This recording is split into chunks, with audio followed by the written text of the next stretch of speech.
Hi, I'm Montze.t, and this is Veronica Tias.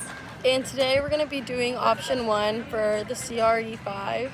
And today, so we're discussing how Americans are more tend to kill each other more often than any other country. And so today I want to get your opinion on what factors influence your perception of violent crimes and terrorism within our country.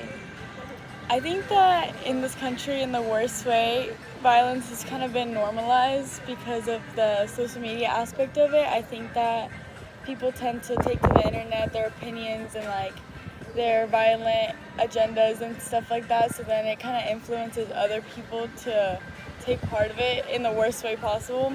And also just false media when it comes to that. Wow. False media when it comes to that, and also just bringing attention to how easy and how attainable it can be, giving other people ideas, and then kind of putting that domino effect and oh, this person did it, and then I saw it online, got the idea, oh, it's so easy, let me do it. And that's just kind of how it kind of escalates in certain things, such as shootings, school shootings, mall shootings, Walmart shootings, Yeah, just like the Yeah. normalizing everything. yeah. Okay, and well, when on that topic, what and how does violent crime affect you mentally or emotionally on your day-to-day life, and why? Well, in high school, I feel like it was a very prominent fact. There was we have a school shooting threat here. Oh, schools maybe don't come to school today, this and that, and you kind of just have to watch yourself. And it became such a prominent thing that happened at least once a month. It got to that point in 2022, kind of to the point where you're every single person that was affected by school shooting thought, oh, that's not going to happen to me.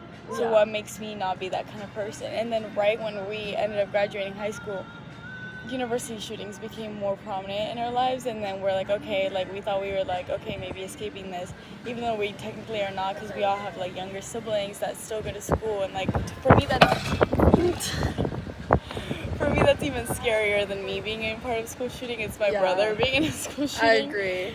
So it's we went from having these normalized high school shootings to these normalized college shootings, and it's when does that end?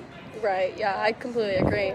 And so when talking about these issues, that happen in your day-to-day life, what solutions do you think can be implemented to support the reduction of intentional killing? Like for your example being school shootings, what can be done to, reduce it a bit?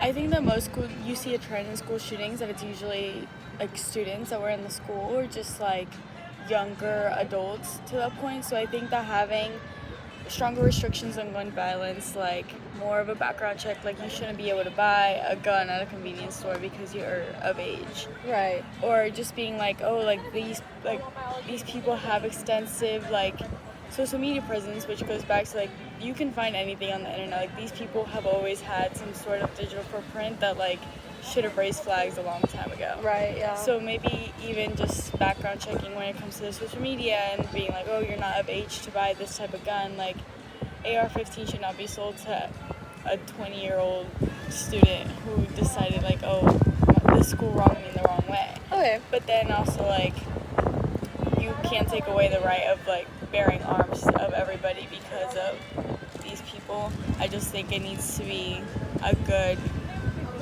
medium, because that's just not feasible. Yeah. For people to not have the right to bear arms, even though as much. So as do you think that the Second Amendment is the obstacle that stands in the way of implementing, that restriction itself? I think that from in one way, yes, it does, because that is the reason why it has been so hard to have harder gun control, because it's taking away a right that people have had for so long. Right. But at the same time, I think it needs to be a circumstantial thing. You don't need to be giving guns to everybody, and I think that because the Second Amendment does make it harder to make that point accessible and feasible, but I think that it's something that might need to be reassessed because of the killings and the incidents that we've had over the years. Yeah, I completely agree. Okay, well, thank you.